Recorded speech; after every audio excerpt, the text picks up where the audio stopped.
Mulher, eu vou te dar um carro zero pra você passear. Vou te dar bastante dinheiro pra você gastar. Vou te dar um filhote de ganso pra você acabar de criar. Mas se de manhã cedo você for da partida no carro e ele não pegar, fizer muita compra e o dinheiro acabar, só vai restar pra nós dois à noite o ganso afogar. Se não me falha a memória, é hoje à noite que ela chega.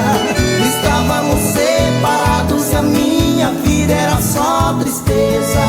Acabou-se a alegria onde só havia muita paixão.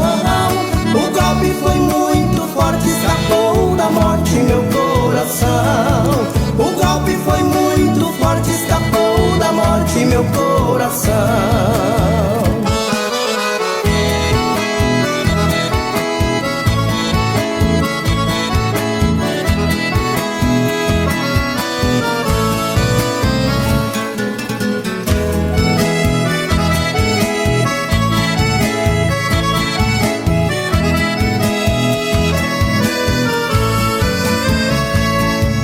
Ainda me ama, te espero e te considero anjo adorado.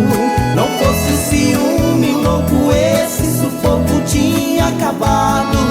As intrigas que fizeram pra nos forçar a separação são menores que a saudade que ainda invade meu coração.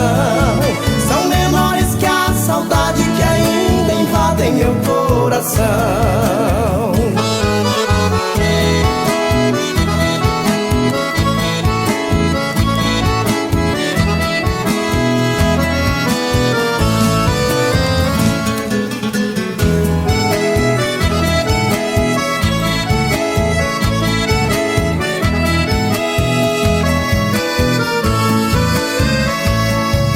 Antes de te conhecer, tudo pra mim era sem razão.